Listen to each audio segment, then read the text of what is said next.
Students bye. Thank you so much ma'am. Thank you. Okay ma'am, ma'am leave कर रही हूँ मैम, है ना? सॉरी फॉर दैट, मैं लीव कर रही हूँ ma'am. No problem ma'am. Okay ma'am, permission दीजिए आप मुझे। You can. Good day, have a nice day, bye. Sorry हमने ज्वाइन नहीं किया। सब लोग अपने अपने ऑडियो म्यूट कर लें प्लीज। सब लोग अपने अपने ऑडियो म्यूट कर लें प्लीज। सभी लोग अपने ऑडियो म्यूट कर लीजिए please. Welcome ma'am. Nisha ma'am good morning. Good morning ma'am. Can I interrupt you ma'am? No ma'am, interrupt तो बिल्कुल भी नहीं, आप प्लीज ज्वाइन करिए। Welcome all. और सभी बच्चों ने इसमें इंटरेस्ट लिया, जिन जिन इंटरेस्ट लेके ज्वाइन किया है उनको सबको मैं थैंक्स भी बोलूंगी कि आपने उस चीज की वैल्यू समझी और इसे ज्वाइन किया है। और आई होप सो कि एक बहुत अच्छा हम लोग प्रयास कर रहे हैं एक अच्छे सर्टिफिकेशन का, क्योंकि लॉ स्टूडेंट बहुत अच्छे से समझते हैं कि स्पेशलाइजेशन की वैल्यू क्या होती है। और करंट सिनेरियो जो हमारे पास है उसमें हम टोटल वर्क ऑनलाइन कर रहे हैं। इवन आप देख रहे होंगे जो हियरिंग हो रही है और मेजर जो पेंडिंग केसेस थे उनकी वीडियो कॉन्फ्रेंसिंग के थ्रू हियरिंग होके डिसीजन भी आ रहे हैं और काफी अच्छे डिसीजन आ रहे हैं, सेटिस्फाई भी हैं। तो ये कंसेप्ट आते जाते हैं, नई नई चीजों के कंसेप्ट आपके सामने आते हैं और ये कंसेप्ट क्या होता है, कहीं कहीं से कोई आइडिया जनरेट होता है, राइट? अब कोई आइडिया अगर जनरेट हुआ है तो ऑब्वियस सी बात है कि हम देखते हैं कई बार हमारे घर में भी या हम आपस में भी किस चीजों को लेके इश्यू हो जाते हैं, फिर हम बोलते हैं कि अरे उसने क्रेडिट ले लिया, आइडिया तो हमारा था। फिर हम अनु मलिक को बहुत अच्छे से जानते हैं, जो भी म्यूजिक में इंटरेस्ट रखते हैं। तो अनु मलिक का नाम क्यों फेमस है? बिकॉज ऑफ अनु मलिक धुन चुराने के लिए फेमस। तो अनु मलिक जब धुन चुरा रहे हैं मतलब वो किसका वायलेशन कर रहे हैं? गलत एक्ट तो कर रहे हैं, वो कर रहे हैं किसी के कॉपीराइट का वायलेशन।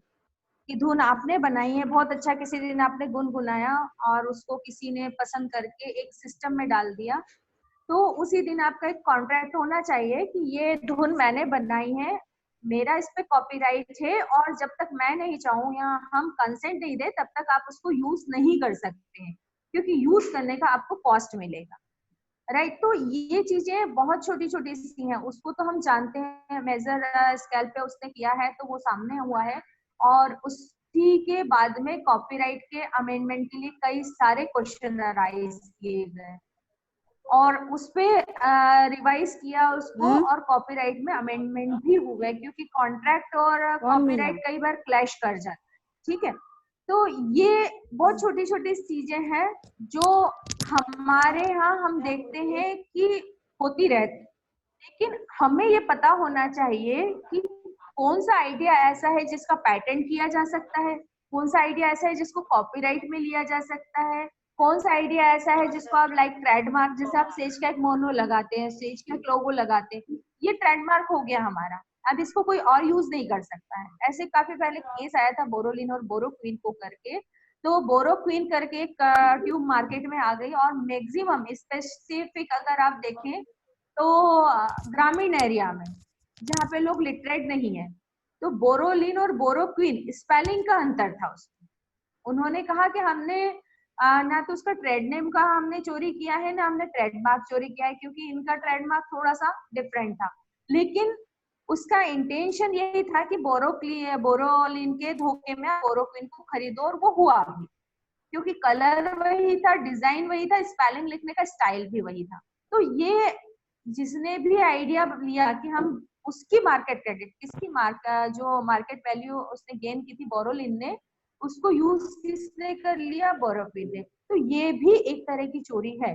तो जब इस तरह के इश्यू होते हैं तो हमें उसको, क्योंकि टोटल इश्यू लीगल है, सिंपल है, आप जानते हैं इलेक्ट्रिसिटी की चोरी होती है, लेकिन आइडियाज की चोरी होना भी अपने आप में मेजर इश्यू क्रिएट करता है, और ये स्पेसिफिक आपको पढ़ना होना चाहिए, क्योंकि लीगल इश्यू है तो ऑब्वियस जहाँ प्रॉब्लम है वहां हमारे लिए अपॉर्चुनिटी है, हम लोग लॉयर्स हैं, तो अपॉर्चुनिटी एट प्रेजेंट अगर हम देखें तो हमको इंटेलेक्चुअल एरा में ज्यादा मिल रही है, क्योंकि हर जगह कोई ना कोई आइडिया जनरेट होता है, और उस आइडिया को सिंपल सा है कि हम अभी आपको ले रहे हैं यहाँ पे, तो हमने रजिस्टर्ड स्टूडेंट को ही लिया है। हम दूसरे स्टूडेंट्स के साथ यहाँ जो भी टीचर्स आपको देंगे दूसरों के साथ हम शेयर नहीं करेंगे, क्योंकि हम मान के चलते ये हमारी थॉट है, हमने इस पे वर्क किया है, हम बच्चों को डिलीवर कर रहे हैं, तो ये हमारा कॉपीराइट है कि हम उसको रखें, डिलीवर करें।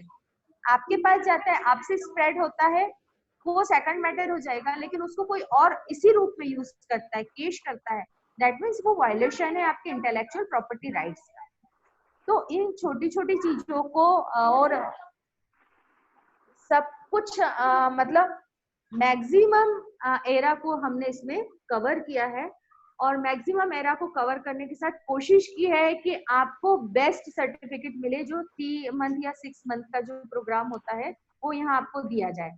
सेकंड थिंग कि हम लोग ने इसके लिए आउटसोर्सिंग नहीं की है, बिकॉज ऑफ कि आउटसोर्सिंग में पर्सन हमारे पास 2 या 3 मिनट्स रहेंगे या 2 या 3 आवर्स रहेंगे, ठीक है, ब्रीफ करेंगे, देन फिर हमें उनसे कांटेक्ट करने के लिए उन्हें ढूंढना होगा। बट ये इतना अच्छा सब्जेक्ट है कि कभी भी आपको फ्यूचर में प्रॉब्लम आती है तो आप हमारे टीचर से कंसल्ट करने के लिए हमेशा तैयार है, और टीचर्स भी आपके लिए हमेशा तैयार है। तो आपको कोई भी इशू है, सेकंड कि एग्जाम बेस्ड है, तो आउटसोर्सिंग से हम एग्जाम नहीं करवाएंगे। एग्जाम इंस्टीट्यूशन का और यूनिवर्सिटी का मैटर है, तो एग्जाम हम बाहर से कंडक्ट नहीं करवाएंगे, एग्जाम यहीं से होगा। तो सर्टिफिकेट काफी यूजफुल भी है, वैल्यूबल भी है, डिपेंड करता है आपकी स्मार्टनेस पे कि आप इसको कैसे यूज करते हैं। तो अगेन आप सब लोगों को थैंक यू, और आई होप कि आप इस चीज को पूरी तरह से यूज करेंगे और एंजॉय भी करेंगे, बिकॉज ऑफ हमारी फैकल्टी बहुत अच्छी है और काफी मेहनत वो कर रही है लास्ट 1 मंथ से आपके सर्टिफिकेशन के लिए, क्योंकि 3 मंथ के कोर्स को 15 डेज में समराइज करना काफी टफ टास्क है, बट उन्होंने काफी अच्छे से कोशिश की है, और आई होप कि आप इसका बेनिफिट ले। Thank you. Please ma'am continue कर सकते हैं Jyoti ma'am. Thank you so much ma'am, thank you. जैसा कि मैम ने बताया, आज हम इंटेलेक्चुअल प्रॉपर्टी राइट्स के इंट्रोडक्शन से शुरू करेंगे। Intellectual property rights means intellect से ही स्टार्ट करें कि भाई हमारी बुद्धि क्या है, कैसे वो काम करती है, हमारे थॉट्स की क्या वैल्यू है, प्रोडक्शन क्या है, क्रिएटिविटी क्या है। I will share my PPT, then वो आप सभी के लिए थोड़ा इजी हो जाएगा। ज्योति मैम 1 मिनट के लिए, 1 सेकंड के लिए मैं आपको इंटरप्ट करूं? जी मैम। अदर फैकल्टी मेंबर्स जो भी हैं, अगर अब वो चाहें तो वो लीव कर सकते हैं। अब लेक्चर मैम का कंटिन्यू चलेगा, तो सबको होने की जरूरत नहीं, जो पार्टिसिपेंट्स हैं वो मैडम के साथ रह सकते हैं। बाकी अगर आपका इंटरेस्ट है तो आप कंटिन्यू कर सकते हैं। Thank you. Thank you ma'am.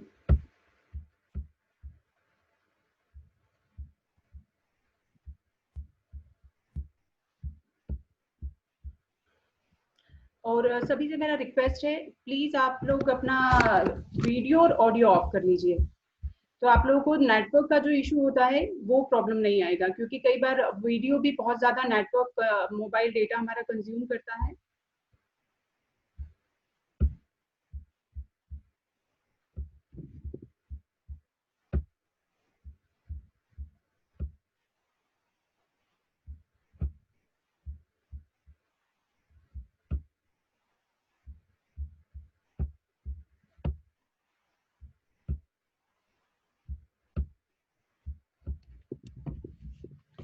First हम स्टार्ट करेंगे।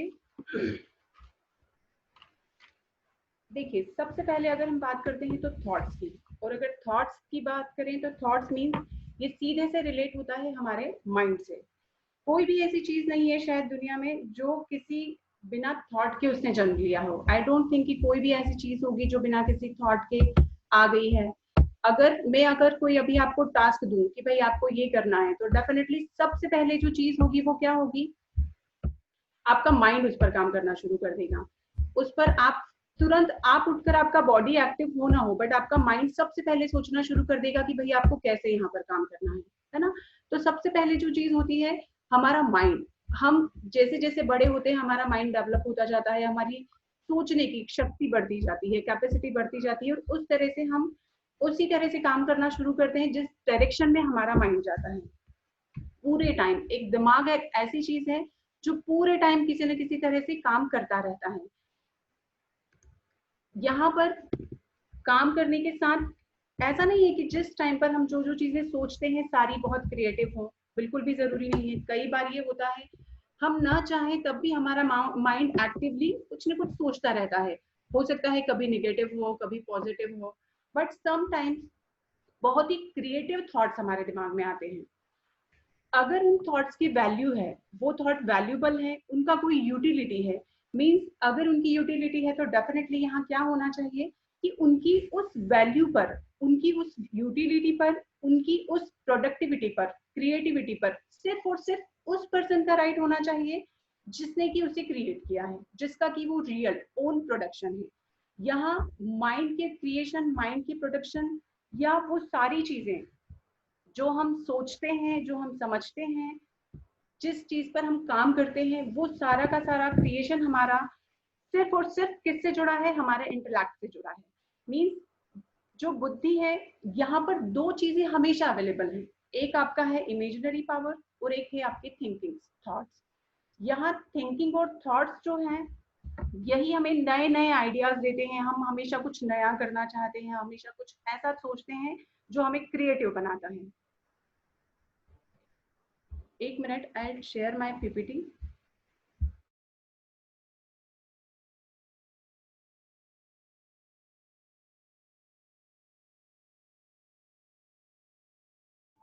There is some technical issue, I think. It is not showing.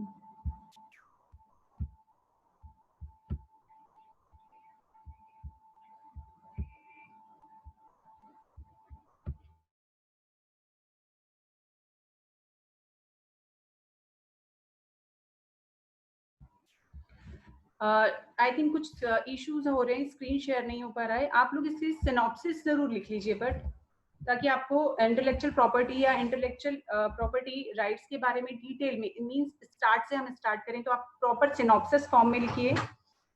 First आप लिखिए introduction.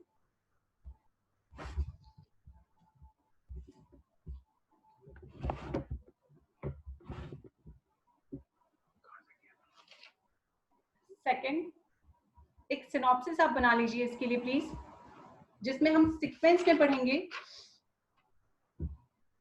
What is property,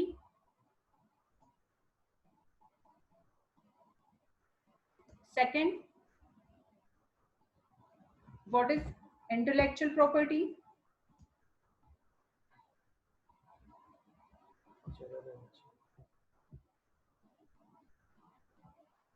third nature of intellectual property,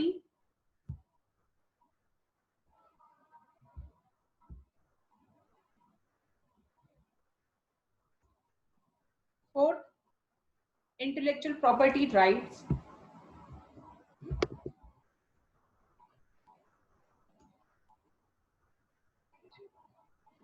and then subject matter of intellectual property. ये आज का हमारा sequence है, जिस सीक्वेंस में हमें आपके प्रॉपर सिनॉप्सिस के थ्रू हमें इन सारी भी चीजों को समझना है। देखिए जैसे अभी हमने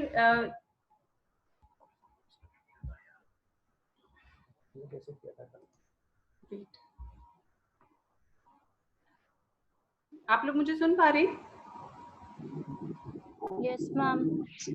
okay, there is some issue, I think screen share नहीं हो पा रहा है। लीव इट, आप लोगों को पीपीटी शेयर करूंगी। मैम, यस मैम एक बार सिनॉप्सिस रिपीट कर दीजिए। Okay okay. इंट्रोडक्शन। स्क्रीन तो आपका शेयर हो रहा है बट पीपीटी पे ओपन नहीं है। हाँ मैम, एक्चुअली पता नहीं कोई टेक्निकल इशू हुआ है आई थिंक। ओके, तो इशू कल आप बता दीजिएगा।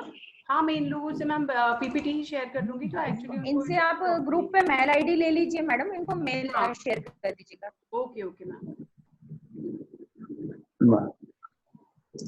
अभी किसी को शो हुआ है?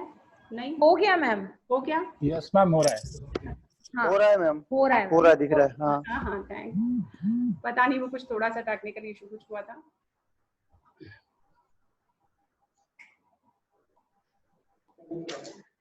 Synopsis,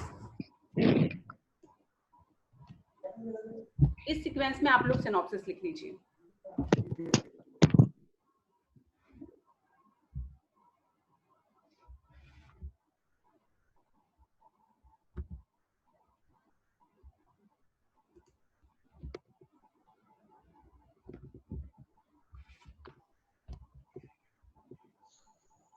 What is property?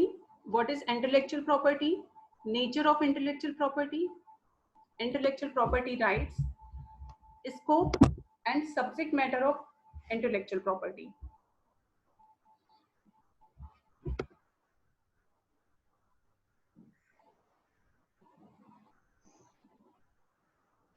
जैसा कि मैंने कहा कि जो भी हमारा माइंड जिस तरह से भी काम करता है उसमें सबसे ज्यादा जरूरी ये चीजें हैं कि उस क्रिएशन पर, उस प्रोडक्शन पर हमारा राइट हो, है ना। अब अगर हमारा राइट है मींस यहाँ हम सबसे पहले डिफाइन करेंगे कि प्रॉपर्टी क्या है। Property, what is property? सभी लोगों को शायद पता है प्रॉपर्टी हमारे लिए, तो हम अभी तक यही समझते आए हैं कि हमारे लिए हमारी प्रॉपर्टी हमारा घर, हमारी ज्वेलरी, हमारी कार, मींस फिजिकल जितनी भी प्रॉपर्टीज यहाँ पर हैं उन सभी को अगर किसी बच्चे से या नॉर्मली पूछा जाता है तो प्रॉपर्टी में हम इन्हीं चीजों को इंक्लूड करते हैं कि हमारे लिए जो भी हमने अर्न किया है, जो हमारी ऑनरशिप की कैटेगरी में आता है, जो जिस पर हमारा, जिसे हम बोल सकते हैं कि हम इसके ऑनर हैं, मींस वो हमारी प्रॉपर्टी है।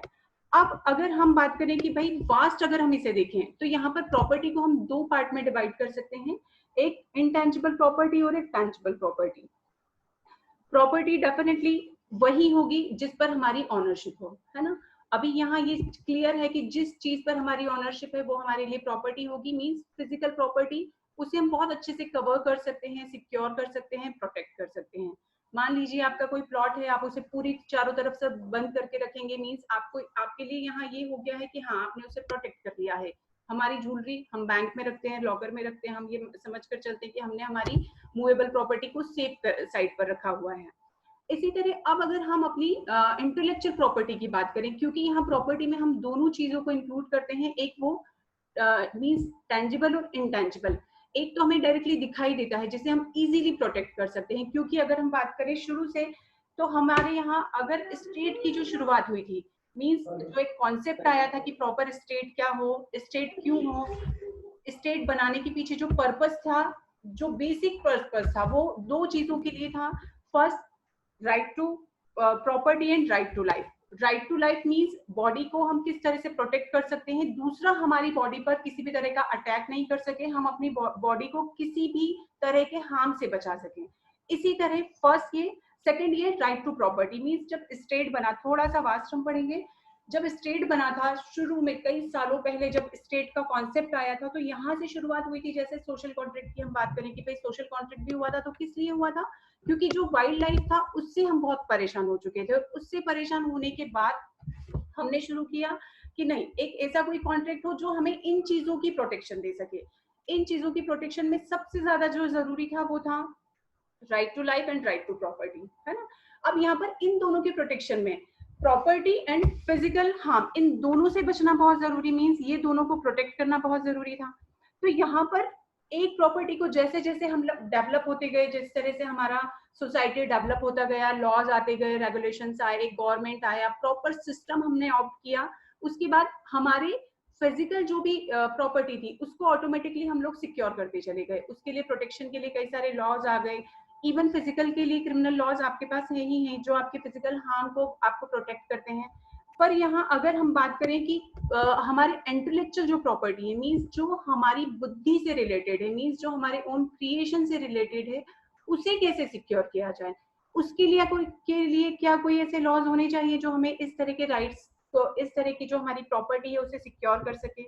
मींस डेफिनेटली यहाँ हर एक चीज की अगर वैल्यू है तो इसी से रिलेटेड है, तो यहाँ जरूरी हो जाता है कि प्रॉपर्टी में हम इन दोनों को अगर इंक्लूड करते हैं तो डेफिनेटली यहाँ अगर प्रोटेक्शन की बात आती है तो प्रोटेक्शन भी दोनों का होना चाहिए, चाहे वो फिजिकल प्रॉपर्टी हो चाहे वो इंटेलेक्चुअल प्रॉपर्टी हो। मतलब सीधा है कि हम यहाँ सिर्फ और सिर्फ प्रॉपर्टी में फिजिकल प्रॉपर्टी को इंक्लूड नहीं करेंगे। यहाँ हमारा ओन क्रिएशन, हमारे थॉट्स, हमारी क्रिएटिविटी, ये भी हमारे लिए प्रॉपर्टी है।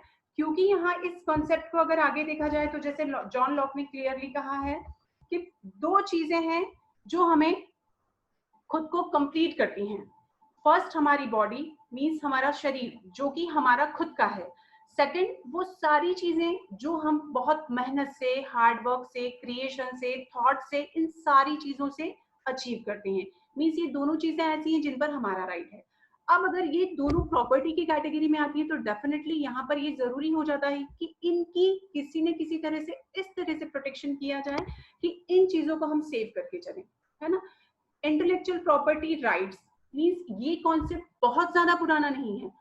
प्रॉपर्टी, फिजिकल प्रॉपर्टी के प्रोटेक्शन के लिए हमारे पास राइट्स काफी पहले आ चुके थे, पर क्योंकि इंटेलेक्चुअल प्रॉपर्टी राइट्स बहुत पुराना कॉन्सेप्ट नहीं है, इसीलिए यहाँ पर अब जाकर धीरे धीरे इस तरह के जो हमारे प्रॉपर्टी है उसके लिए कई सारे नए नए लॉज बनाए गए हैं। तो यहाँ प्रॉपर्टी में व्हाट इज प्रॉपर्टी मीन्स यहाँ दो तरह की आपकी प्रॉपर्टी है, एक है इंटेंजिबल और एक टेंजिबल। दोनों प्रॉपर्टी में हमारा बौद्धिक क्षमता मीन्स हमारे क्रिएशन, हमारी प्रोडक्टिविटी, हमारे थॉट्स, हमारी थिंकिंग, हमारा आर्ट, ये सारी चीजें भी शामिल हैं। उसी तरह से जिस तरह से हमारे वो सारे क्रिएशंस आते हैं जो हम हार्ड वर्क से क्रिएट करते हैं और अपनी लाइफ में अचीव करते हैं, है ना। इसे आप तीन तरह की कैटेगरी में भी डिवाइड कर सकते हैं, जैसे इंटेलेक्ट, सेकंड हमारा इंटेलेक्चुअल लीबर, क्योंकि यहाँ ये दोनों चीजें बहुत ज्यादा जरूरी है इस तरह के राइट्स, इस तरह की प्रॉपर्टी के लिए। और थर्ड है हमारी कैपेबिलिटी। ये बहुत बेसिक सा कंसेप्ट है कि हर कोई पर्सन एक जैसा नहीं होता, उसकी जो बुद्धि है वो भी सभी की एक जैसी नहीं होती। हो सकता है कोई बहुत अच्छे से बहुत ज्यादा विलक्षण हो और हो सकता है कोई बहुत सामान्य हो, पर क्या यहाँ ये पॉसिबल है कि हाँ उन लोगों के लिए जो वैल्यू होगा वो तो उतना ही होगा। हो सकता है कोई बहुत ज्यादा क्रिएटिव हो, तो क्या जो कम क्रिएटिव है उसके लिए उसकी जो इंटेलेक्चुअल प्रॉपर्टी है उसकी वैल्यू ना हो? डेफिनेटली नहीं। तो यहाँ पर प्रॉपर्टी को हम दो चीजों में डिवाइड करेंगे और उसके साथ ये जरूरी है कि हम यहाँ इंक्लूड करें कि हमारी intangible property means intellectual property भी इसी में शामिल है। अब अगर हम बात करते हैं इंटेलेक्चुअल प्रॉपर्टी की, तो ये सारी की सारी चीजें जो हमारे क्रिएशन पर बेस्ड हैं। Intellectual property is an intangible creation of the human mind, usually expressed or translated into a tangible form that is assigned certain rights of property. Means यहाँ वो हर एक तरह का क्रिएशन जो ह्यूमन माइंड से related है, वो हर तरह के थॉट्स, वो थिंकिंग जो यहाँ हम क्रिएट करते हैं, प्रोडक्ट करते हैं, उस पर उसे हम इंटेलेक्चुअल प्रॉपर्टी की कैटेगरी में लेते हैं। अब सबसे खास चीज की इंटेलेक्चुअल प्रॉपर्टी राइट्स क्या होंगे? तो intellectual property rights are the rights given the person over the creation of their minds. जो भी राइट्स हैं वो उन सभी क्रिएशन के लिए हैं जो किसी पर्सन के ओन थॉट्स हैं, क्रिएशन है, प्रोडक्शन है, या उससे रिलेटेड जो भी उसके थॉट्स हैं, जिससे भी उसने कोई नया प्रोडक्ट किया है, वो सभी को जब कोई राइट्स दिए जाएंगे पर्टिकुलर, चाहे वो कॉपीराइट से रिलेटेड हो सकता है, ट्रेडमार्क्स हो सकता है, या कोई भी चीज हो, यहाँ वो सारे के सारे राइट्स जो होंगे इंटेलेक्चुअल प्रॉपर्टी राइट की कैटेगरी में आते हैं।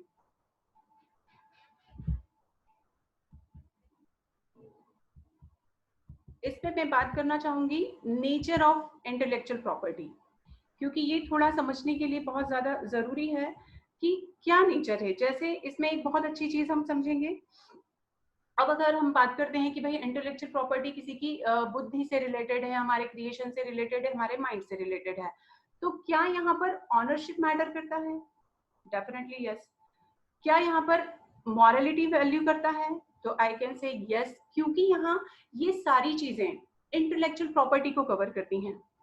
मॉरल वैल्यूज हमारी इनर पीस को कंट्रोल करता है, हमारे इनर बिहेवियर को कंट्रोल करता है। जिस तरह लॉ हमारे लिए बनाए गए हैं, लॉ हमारे एक्सटर्नल बिहेवियर को कंट्रोल करते हैं। हम इस तरह से कभी भी बिहेव नहीं कर सकते जिसके लिए लॉ हमें अलाउ नहीं करे, है ना। इसी तरह मॉरलिटी क्या है? मीन्स बहुत आसान है। जैसे मैम ने अभी एक एग्जांपल दिया था अनु मलिक का। बहुत इजी हो जाता है, आप किसी की नकल कर लें, आप किसी के थॉट्स को चुरा लें, आप किसी की प्रोडक्शन को चुरा लें, आप किसी के क्रिएशन को चुरा लें। पर यहाँ कुछ ऐसा होता है जो हमारी इनर वैल्यू, जो हमारे इनर जो थॉट्स हैं, जो हमें कंट्रोल करते हैं, उन्हें टीज करता है। वो डेफिनेटली क्या कौन सा पार्ट होगा? आई थिंक डेफिनेटली वो मॉरल पार्ट होगा। क्या कुछ तो ऐसी चीजें हो, जैसे बहुत आसान है कि हाँ हम किसी को भी कॉपी कर लें, हम किसी के भी आइडियाज को चुरा लें और बोल दें कि हाँ ये तो हमने किया है ना। पर कब वो चीजें आपको फील करवाएंगे कि नहीं यहाँ कुछ गलत हुआ है, तो वो एक पार्ट पर आपकी मोरल वैल्यू शायद आपको उसमें टीज करें कि नहीं यहाँ पर ये चीजें गलत हुई हैं। तो यहाँ ये क्यों जरूरी हो जाता है? यहाँ इसलिए भी बहुत ज्यादा जरूरी है कि भाई जब हम इंटेलेक्चुअल प्रॉपर्टी के नेचर की बात करें तो यहाँ चाहे वो ऑनरशिप से रिलेटेड हो, चाहे वो मोरालिटी से रिलेटेड हो, चाहे वो कल्चरल प्रॉपर्टी से रिलेटेड हो, या वो ट्रेडिशनल नॉलेज से रिलेटेड हो, इन सब चीजों को बेसिकली इंटेलेक्चुअल प्रॉपर्टी बिलोंग करता है।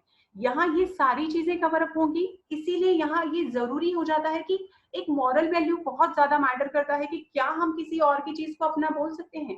भाई आज फिजिकल प्रॉपर्टी है तो डेफिनेटली आज नाम लिखा हुआ है, फोन है तो मेरा सिम लगा हुआ है, कोई अगर उसे चुराता है, किसी ने भी रिंग किया तो मेरे नंबर पर फोन आएगा, है ना। तो यहाँ पर वो इजीली शो हो जाएगा कि ये मेरा फोन था। किसी ने बहुत अच्छा आर्टिकल लिखा है, आपने 4 लाइनें ऊपर से नीचे उसमें घुमा दी और आप बोल दे कि ये आपका आर्टिकल है। यहाँ पर ठीक है, मान लिया जा सकता है कि आपने उसमें थोड़ा बहुत हेरफेर किया और आपने बोल दिया कि ये आपका आर्टिकल है, बट यहाँ शायद आप बहुत अच्छे से जानते हैं, सामने वाला जिसके थॉट्स आपने चुराए हैं, एक वो पर्सन जानता है, एंड सेकंड वो जिसने इसे चुराया है और उस पर फेक वर्क किया है ना। तो यहाँ जब फेक वर्क आप करते हैं तो आपके अंदर की मोरल वैल्यूज, आपकी ऑनेस्टी आपको टीज करेगा। तो कुछ ऐसे पार्ट्स होते हैं जो कि हमारा जैसे ऑनरशिप, यहाँ पर क्योंकि ऑनरशिप के लिए सबसे ज्यादा जरूरी है कि यहाँ हमारे जो राइट्स हैं वो इस तरह की ऑनरशिप, इंटेलेक्चुअल प्रॉपर्टी के वायलेशन को रोकें, और एक हमारा मोरल वैल्यूज जो हमें इस तरह की चीजों को करने से रोकता है। तो यहाँ पर इंटेलेक्चुअल प्रॉपर्टी इन सभी चीजों को बिलोंग करता है, चाहे वो ऑनरशिप हो, चाहे वो मोरल वैल्यूज हो, मोरालिटीज हो, कल्चरल प्रॉपर्टीज हो, जैसे कि राजस्थान का जो कल्चर है अभी वो वहीं के लिए है। ऐसा तो नहीं है कि हम ये बोल दें कि नहीं मालवा में भी सेम कल्चर है, नहीं, थोड़ा तो डिफरेंट ही होगा।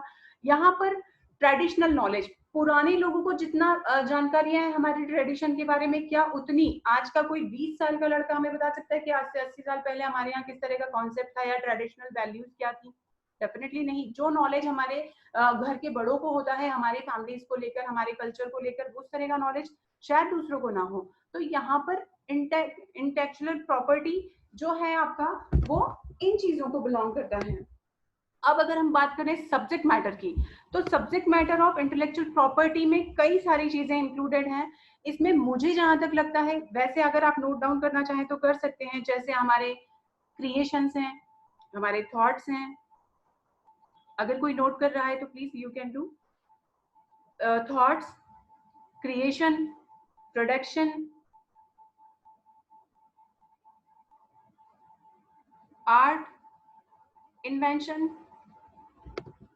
और मुझे जहां तक लगता है जो सबसे ज्यादा जरूरी है वो है राइट्स एंड ड्यूटीज।